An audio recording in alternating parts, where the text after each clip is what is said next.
So, Shannon, how unrealistic was it to try to bring back that 98 Bulls team?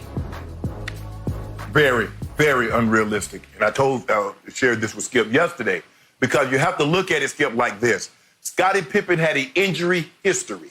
Now, in his first 11 years, Scottie Pippen had made $22 million. So you meaning to tell me he was going to be willing to forego the 5-year, $60 million offer that they had on the table at Houston to take a 1-year what? With that back. Remember, Skip? The back. Remember, he had the knee. Was his ankle? Was his ankle or knee that he had waited to have surgery on? He had the history of migraines. He was going to be unwilling to roll the dice, because at that point, Skip, he had 6 rings. Another ring wasn't going to secure his future financially. $67 million worth. You look at Luke Longley. Luke Longley got 5 years, $30 million from the Phoenix Suns. He had 3 rings. Another ring wasn't going to secure him financially. That money was. Steve Kerr got 5 years, $11 million. Skip, you have to understand, they do not have what Mike had behind him, which was that Nike machine. Mike Jordan, I just read yesterday, is worth $2.1 billion. Scottie Pippen, Luke Longley, and Steve Kerr together is not even a tenth of that. So with that being said, Skip, they couldn't risk 1-year deals. Skip, that's why nobody wants to play on the franchise tag. Skip, that's 1 year. With the injury risk so high, they want long-term financial security, and especially in basketball, because that money is fully guaranteed. So there's no way Scottie, who had made $22 million in his first 11 years, was going to take a 1-year deal. Skip, I do not believe at that point in time Mike was going to be willing to play for less than what he thought his market value was, and that was going to be somewhere around $40 million. Because, Skip, if you remember, all those other years, Skip, he was the 15th highest paid, the 8th, 20th highest paid, and he didn't say a word. But, boy, 97 and 98, he said, y'all need to give me back pay. All that money that I left on the table and let you sign all these other guys, and there were guys on my team making as much as I was, I need that back right now. So, Skip, it was very unrealistic. And remember, Skip, Dennis Rodman, over the next 2 years, played 35 games.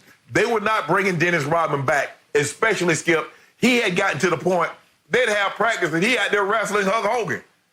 Oh, he taking 2 days off to go to Vegas, and they got to come get him out of his apartment. So that was moved on. And Jared Reinsdorf said something very interesting, Skip. He said their market value wasn't worth that to us. I'm going to take that man at his word.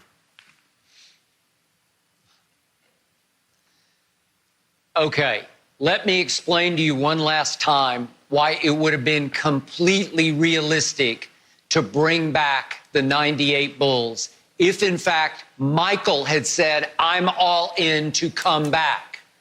And back to your point about Michael now worth $2.1 billion, Shannon, what I learned at the end of The Last Dance was, once again, money can't buy happiness. Michael Jordan remains 20 years later.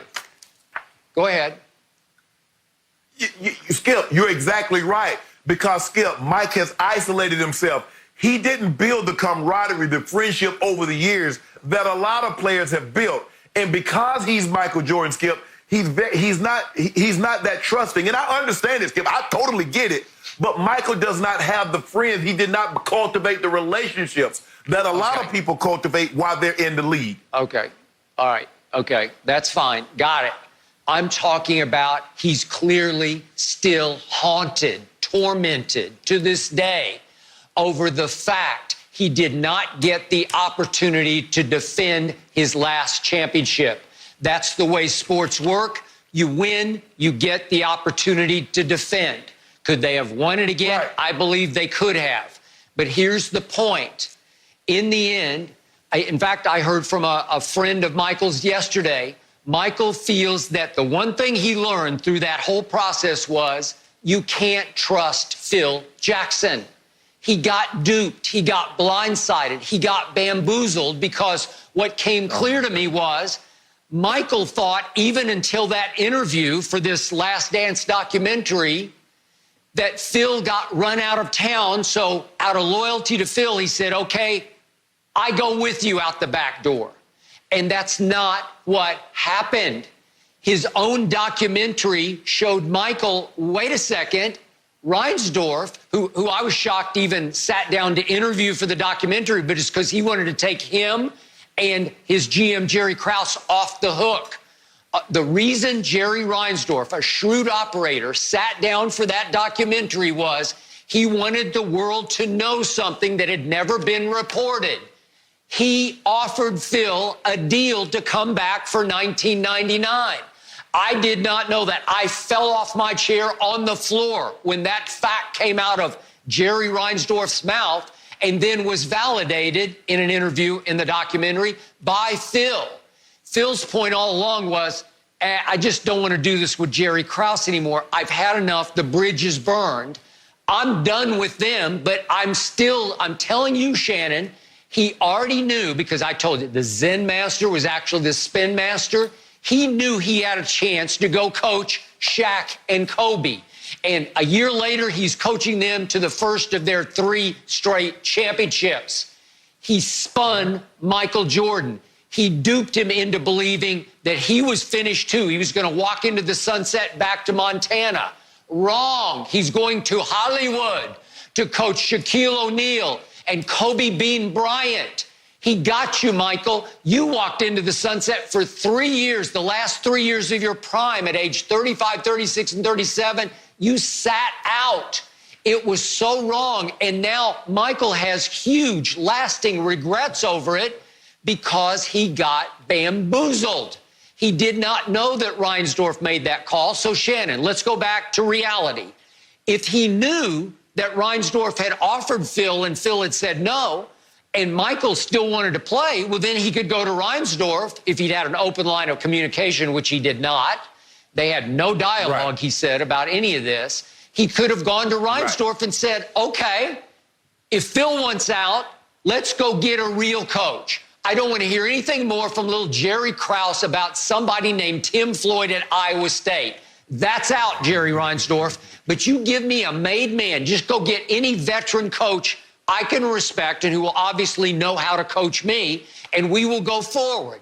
Now, to Scottie Pippen, would Michael have taken less money so Scottie could have had a 1-year, $10 million deal? Highly possible. But here's what you forget, Shannon Sharpe. It came out yesterday in the Jerry Krause unpublished memoir that he gave a parting gift to Scottie. That was not Houston's independent offer to Scottie. That's what the Bulls did for Scottie. They did what was called the sign and trade. So they gave him a parting gift because they were starting over. They didn't care. So they signed Scottie for all that money you just said that Scottie got from the Rockets, and then traded him to the Rockets so that he could fit under their cap. They did him a huge favor, but without that favor, he's not going to get nearly that much. They paid him, they gave him $20 more million as sort of a makeup deal for all the money that he left on the table in his years with the Bulls. So is it possible that without that sign and trade, Scottie would have said, yeah, I'll take $10 million to stay for 1 more year. Let's see if we can keep our brotherhood together. Let's try it one more time. I still believe Rodman had 2 more championship years left, but only one man could coach Dennis Rodman, and it was Michael Jordan. Tony Kukoc was still under contract to the Bulls. And now, to your last point, Shannon, about the Luke Longleys and Steve Kerrs, they're spare parts. I don't care about any of those guys. You can mix and match anybody. And remember, the NBA has a soft salary cap. Players would have lined up from end to end on Michigan Avenue, downtown Chicago, to play with Michael Jordan in 1999. They could have mixed and matched whatever team that they wanted to rebuild together, reload together with. And I'll remind you of one last point, and then I'll let you talk again. But the point was, Jerry Krause had already fallen in love with Tracy McGrady. He tried to trade Scottie for the draft rights to Tracy McGrady 2 years before, and he, in '99, was still madly trying to acquire Tracy McGrady. Well, if you don't think Scottie can make it, if you think he's damaged goods, maybe you could trade him straight up for a young McGrady at that point and let Michael go forward with Tracy McGrady.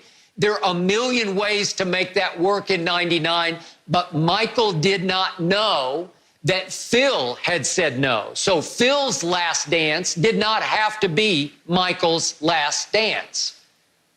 Well, Skip, you can't go the entire season and say this is going to be the last dance. You can go 82-0, you're not going to coach.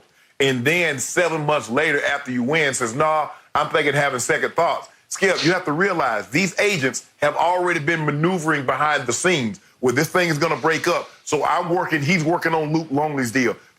Steve Kerr's agent is working on his deal. Scottie Pippen's agent is working on that deal. Skip, if you remember, that's what happened with Kevin Durant. Kevin Durant just did a sign and trade with the Nets. So that's what happens. What screwed OKC, Skip, is that he walked out the door and they didn't get anything. At least with Miami and LeBron was a sign and trade. So at least you're like, he was doing, Jerry Krause was getting a favor also because he was getting draft compensation. So don't make it seem like he just did it at the kindness of his heart. He got something in return.